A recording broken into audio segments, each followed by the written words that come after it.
Ladies and gentlemen, boys and girls, children 18 plus. Yep. You are tuned in to the Loan Officer Podcast with me, Dustin Owen, and this dude, JC. John Coleman, producer extraordinaire.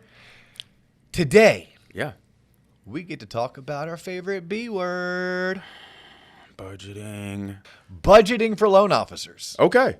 You ready for this? I am ready for this. Hey, you and I did not come up with this episode, so we have to dedicate this episode to one of our loyal, faithful listeners. Amy Power. Amy Power hit us up on YouTube saying, hey guys, love the show, but I am a loan officer and I would love to hear about budgeting specifically for a loan officer. Okay. Which, to be honest with you, that message went to Coleman. Coleman came to me, he's like, yo, what does this mean? And I was like, oh my goodness, we have not really, I haven't covered this in coaching in about 2 or 3 years with the loan officers that we coach here in the office. Okay. And it is something that should be talked about pretty consistently because we had Dr. Bruce in here, right? And Dr. Bruce didn't get into this on our show too much, but if you follow some of the stuff that he does or if you follow his coaching system, he talks about being a solopreneur. So as a loan officer, you are a solopreneur. You're not an entrepreneur because usually you don't own the company that you work for. That's you don't correct. own the shop. You don't own the branch. But you are typically 100% commission or the bulk of your income comes from some kind of a bonus or commission structure. Yep. You're a solopreneur. You work for yourself. It shouldn't matter that much the name on your business card as it does the name that was given to you at birth. It shouldn't matter to you as much the phone number given to you by your employer as it does your personal cell phone number. Every loan officer, if we're talking about budgeting, should budget about $36 for every 3 years to go to a website like GoDaddy and buy their own domain. I own DustinOwen.com. Now, I don't host DustinOwen.com.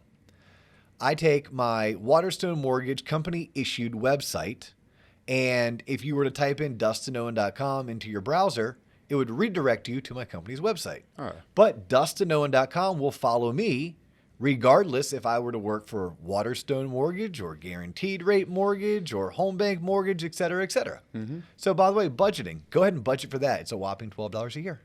Budget. But no, solopreneur was what Bruce teaches, and it's that you work for yourself. So when you're working for yourself, and thank you, Amy, for this suggestion, what are you doing? This is a hypothetical question, but what are you doing right now to invest in yourself, to invest in your business? Because when you sit down, the old rule of thumb, if you listen to some of the old school people, the Greg Frost of the world, the Todd Duncans of the world, if you listen to those people, they'll tell you, and even today, I'm sure if you're a student of the core or Mortgage Marketing Animals or Zenix or Dr. Bruce has 90-day sales. If you're a student of those, they'll talk about investing at least 10% of your W-2 earnings in yourself. Invest back in yourself. Invest back in yourself. Yeah, what are you doing to invest in you and your business? Because when you're a loan officer, that is something you have to do. When I was a rookie loan officer, I was 25 or 26 years old. Really didn't have any professional experience in the market that I was assigned to. I had grown up in Central Florida, but my professional experience was in Atlanta, Georgia, post-college, and West Palm Beach, Florida, post-college. And I become a loan officer. I'm 100% commissioned. I don't have a pot to pee in. I don't have a savings account. I don't have bank of mom and dad. But I understood the concept because it was taught to me in training that I had to invest in my business. So for me, it started as small as every 15th of the month, I gave myself $25, and that $25 was used to either take one realtor to lunch or two realtors to coffee. Gotcha. And then I'd have another $25 a month that was moved over on the 30th of the month. It was $50 a month. So if you're a rookie, you should be investing in your business, even if it's as minimal as $50 a month. Do you know why I picked $50 a month? Because it was in your budget and you could spend that amount of money and still live your lifestyle. Because I figured $50 is something I could figure out how to find. Okay. I could flip up the seat cushions and look for change.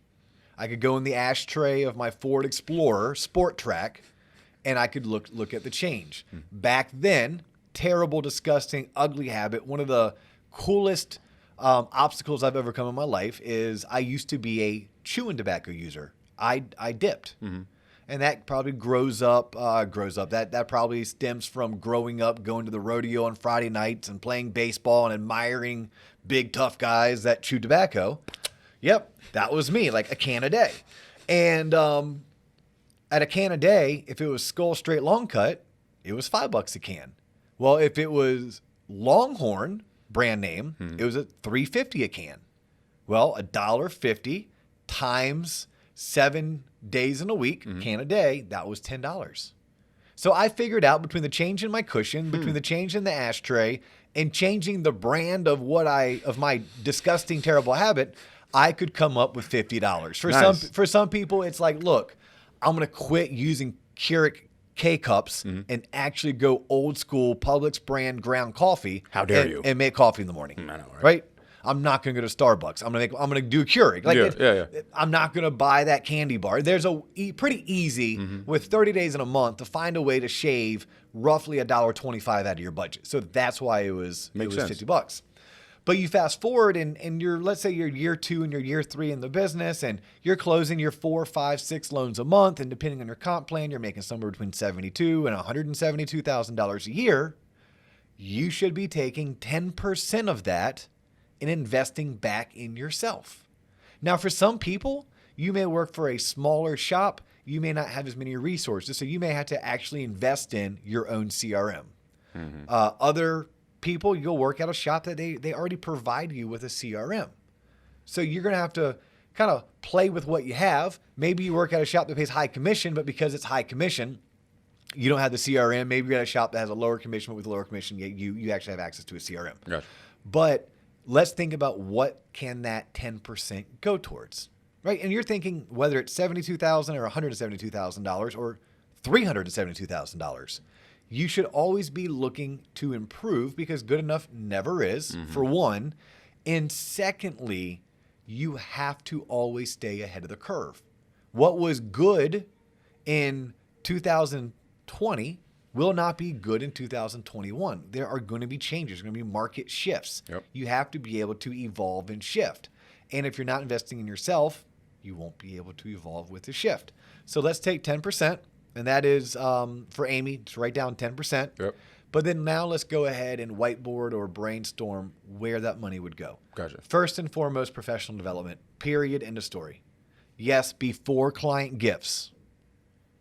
Before client gifts. And I have a theory on client gifts. The gift you gave your client is you're a badass at what you do.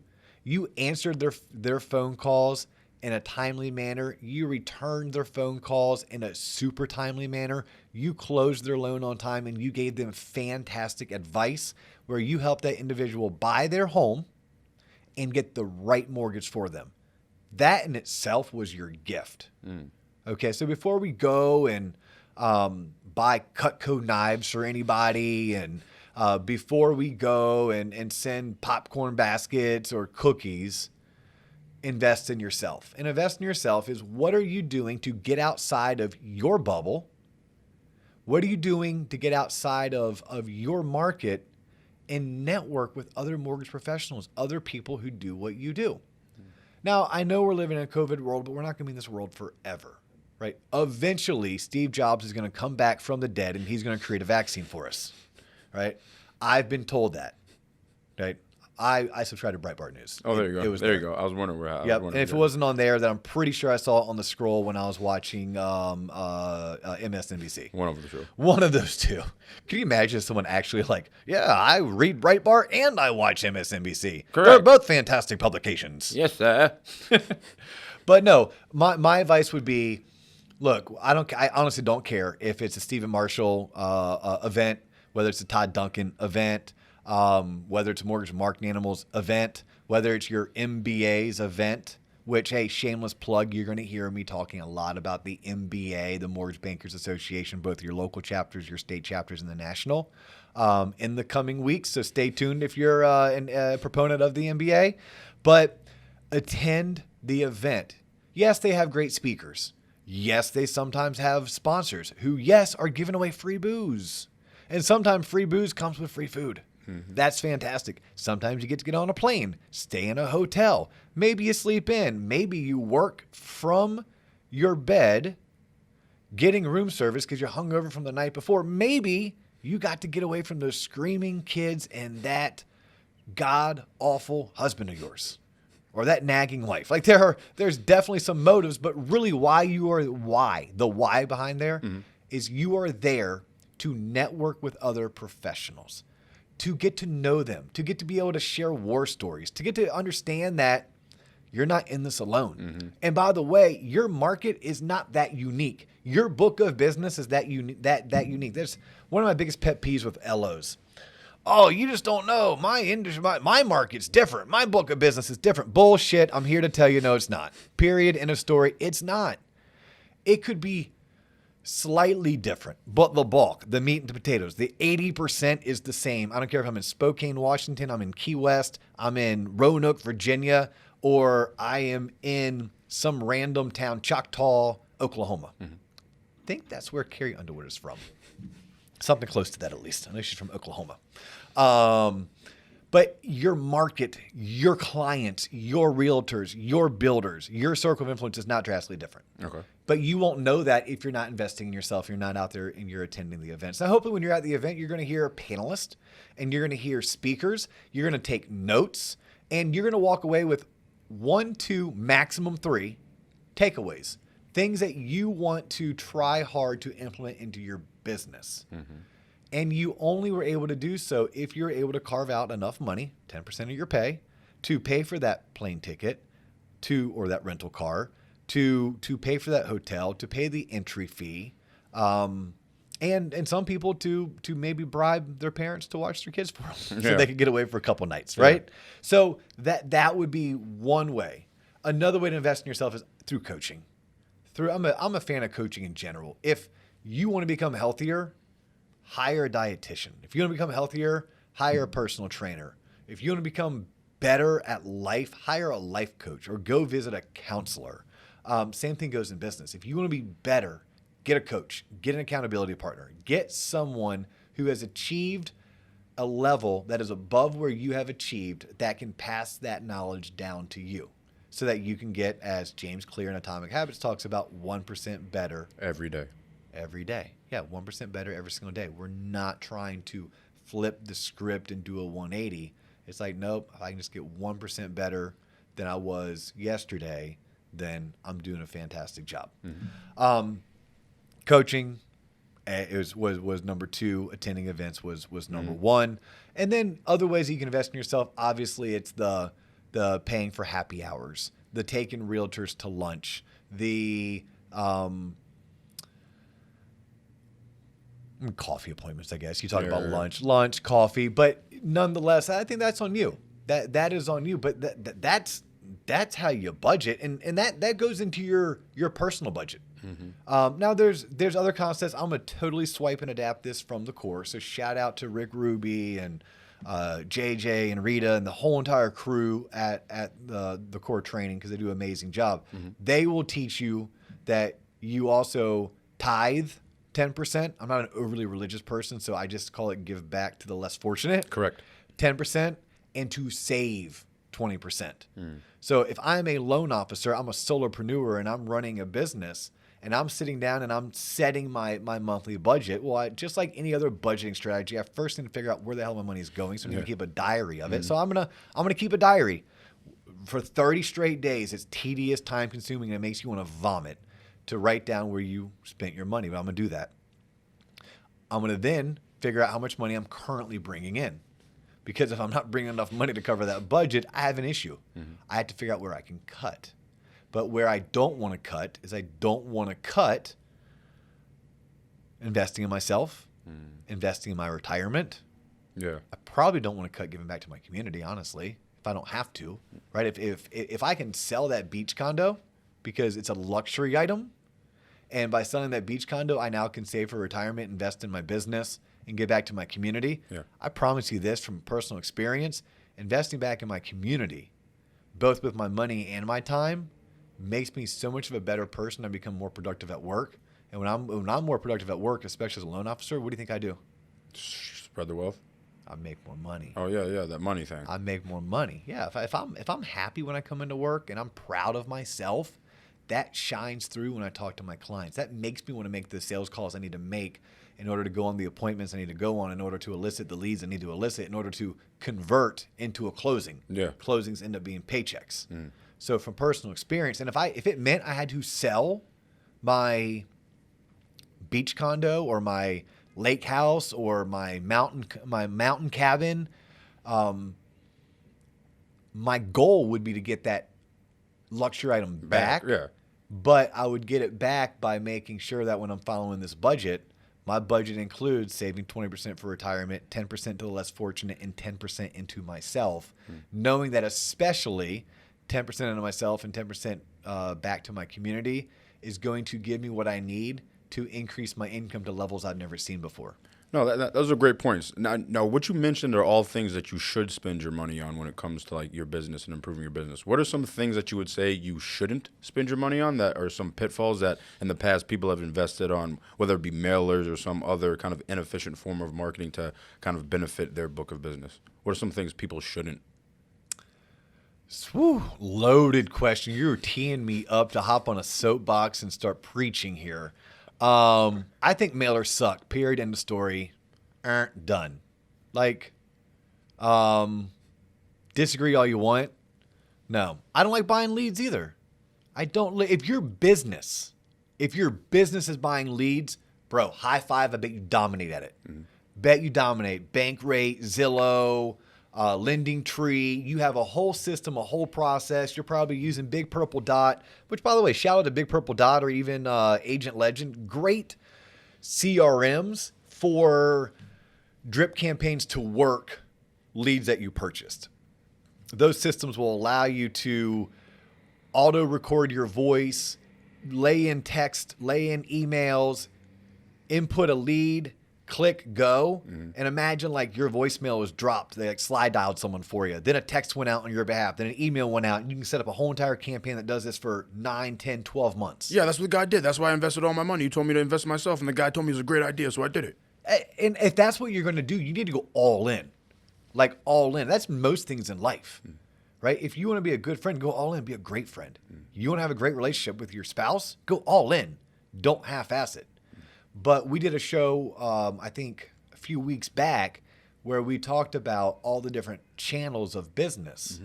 And just because there's 7 channels doesn't mean you need to play in all 7. You need to find 3. You need to dominate those 3. So when I'm talking about buying leads is a waste of your money, that's because it's not a channel that I personally have found success in, nor do I know many people who have. And I know, like, first name basis, probably met their spouse, 300 plus loan originators. So of 300, I could probably name 2 or 3, right? Andy Zeman in Charlottesville, Virginia, he does well purchasing leads. Okay. All right? Andy Zeman. I can't name anyone else. Like, I cannot. So don't buy leads, because with those leads also come the systems you need to work the leads. Big Purple Dot's a great company, but it ain't free. Agent Legend, great software. It ain't free. Facebook ads aren't free. Yeah. So when I start thinking about the money I would spend, if I had $1,000 to spend on leads, and by the way, I'm not a lead conversion company. I don't have a call center. I don't have dialers. I'm not paying college kids $12 an hour to come in and make 100, 200 phone calls. And I don't even know what a double tap dial is. Like, if you don't know what a double tap dial is, you shouldn't be buying leads. And I'm not going to tell you, look it up. But if I was spending $1,000, think about what you could do with $1,000. Okay. I'm going to walk you through it. If the average lunch date was $40, you go to nice lunches. That's not. I was about to say, damn, where are you going to lunch? Yeah. Okay. Cool. You can go on 20 lunches and still have $200 left over. If I did my math right? 10 lunches at $40 a pop is $400. So 20 would be $800. Correct. I have $200 left. What did I say that was? How many lunches? 20? Yeah. Do you know how many work days are in most months? No. It's a trick question, JC. It's a trick question. No, I don't. You're going to go on 20 lunch dates Okay. over the course of 1 month. Okay. And those 20 lunch dates are going to cost you roughly $800 because they're $40 a piece, those lunch dates. Like you're doing like P.F. Chang's, Olive Garden, Applebee's. we were just talking about Applebee's. Yeah, that's good. Personal story. He doesn't like it too personal, but JC took his wife on their first date to Applebee's. Yeah. First and last. First and last date or first and last time to Applebee's? First and last time to Applebee's. Oh, there goes that sponsorship. God damn it. Way to go, man. Sorry, man. No, let's get down this rabbit hole. The answer, John, is 20. 20. Roughly. 4 weeks in most months. You could, that's Monday, Tuesday, Wednesday, Thursday, Friday is 5 days. Business days a week. 5 times 4 is 20. That's every day. That's every freaking day I could get face-to-face, belly-to-belly with a referral source and spend only $800. Now, these are people who can refer me not just that day, but next week, the week after, and every GD week for as long as they're still in the business, I'm still in the business, and one of us hasn't died yet. These can be people that I'm taking out to lunch to say, thank you, I love being in business with you. It can be people that said, wow, I really enjoyed that first transaction. What's the likelihood of us working together in the future? Did you like how I operated? I loved how you operated. Or it could be someone that you've never met before and you just say, thank you for meeting with me. Susie in your office has great things to say. I'm so happy she convinced you to want to meet with me. I enjoy working with her and I hope to work with you. You could do that 20 times, one day, every single day, and you have $200 left over. I'm going to use that $200 because in this scenario, we're talking about why spend $1,000 on lunches and something else versus buying leads. I had $200. I love happy hours. Ooh, now you're speaking my language. $200 for a happy hour. I could invite a group of realtors. I could invite a group of past clients. Maybe I want to adopt a company. Maybe I want to adopt a firehouse. Maybe I want to adopt, like, not the restaurant, but an actual firehouse where firemen and women work. I want to adopt maybe my local police precinct. Maybe I want to adopt the teachers union. Maybe I live by a major airport. I want to adopt TSA agents. Maybe I'm living in Atlanta, Georgia, the home of UPS, or I'm in Memphis, Tennessee, the home of FedEx. Maybe I want to adopt that company. And I want to host a happy hour because maybe I have 5 or 6 employees that work there that they're clients of mine. I want to invite them to that event. But I don't want someone coming for liability purposes and getting sloshed on my dime. Correct. So I do something smart and I get with the bartender a little bit early. I'm like, look, every person who comes, I'm going to give 2 poker chips or 2 drink tickets. No one's allowed to order off the menu except for me. And I want a preset menu. And these are the appetizers I want you to bring out. Essentially, here's what you're doing. You're spending $200 on a happy hour. Yeah. But you're spending $200 on a happy hour for people that are already in your circle of influence. They're already raving fans. They're people who are going to be your cheerleaders in the marketplace. For me, that's how I'm using that money. I'm staying away from leads and the services that I need to lead generate, unless that is my business. Like, that's what I do. Yeah. Like, there's something out there called Homes for Heroes. It's a program where lenders give a discount to people who are deemed heroes and realtors give a discount for people who are heroes. Who doesn't want to do loans for teachers and firefighters and military, whether they're active or they're retired, and give them discounts? But the way that system works, you're either all or you're nothing with it. So if I'm reinvesting 10% of what I earn back into my business and I'm a Homes for Heroes person, that's probably where I'm reinvesting. And I've gone all in with that program. I'm following that program, I mean, from soup to nuts, A to Z, all the way through it. So it's a good program. Just if you're going to do it, you go all in. I'm not a lead purchaser because I don't think most of us in this industry can go all in. But that's where I'm spending my money first and I mean, first and foremost. Now, yes, there's going to be things like note cards. Okay. Like, yes, if my company isn't a phenomenal company that offers me a media specialist, like a particular company I know does for their loan officers, I may go spend $3,500 to $5,500 of my own money to at least have some really solid professionally shot videos. I'm talking drones, multiple cameras, editing, graphics, background music if it's not too annoying, like the whole 9 yards. Yeah. That's something that I would do, but I wouldn't do that until I reached a certain pinnacle. And to me, that pinnacle, you're going to ask a question, I'll shut up, let you ask me a question. No, so at that point, I think a lot of people would lead with that. They're like, I just got this business. Let me make a fancy video before you have any leads, before you have any clients, before you have any book of business. Most people are like, let me get this fancy Facebook. I got to get my Facebook page up. Look at my headshots. Look at all this cool stuff. Look at my Instagram page. Look at this video. Are you saying they shouldn't lead with that? They should wait till they... I'm not going to say that. I'm not going to say that because my girl Gwen Swain out of Boise, Idaho, crushes it. Yeah. I mean, mad crushes it. An amazing originator, amazing business professional. If I could just get her to fly her family to Orlando to go to Disney, to have her on the podcast. In fact, Gwen, if you're listening. Yeah, Gwen. Gwen, I'll buy your park tickets one day only. Yeah, I was about to say. For just one. I'm not buying the week-long park hopper. I will pay for your tickets. She has, I think, 2 small kids. They might be too small right now. Okay. But when you guys are ready, the only thing I need in return is you need to spend 1 hour with me and JC in the office studio doing this. That sounds good. Okay? So I know Gwen personally and professionally. She did do that. Yeah. Would I suggest it? No. No, I wouldn't. Now, Gwen also did something else with that video and with Facebook. She hired a coach and took a course. So it wasn't just dropping some money on a video. It was also hiring a coach and taking a course. Gotcha. Yep. Gwen Forsey, by the way. Yeah. Yeah, Gwen is who she hired. I don't know her personally at all, but I do know the name. She does good work. Yeah. And dollar cost average is pretty legit. What she does versus what she charges. Yeah. Hey, Gwen, if you want a heads up, if you want a 20% pay increase, just go ahead and jack up your rates by about 20%.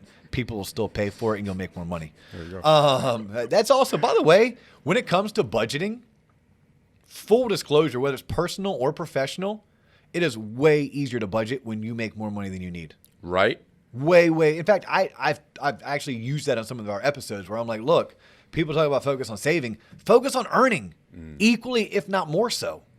Equally, if not, my financial advisor, shout out all day, right? Shout out to Caleb Chapman.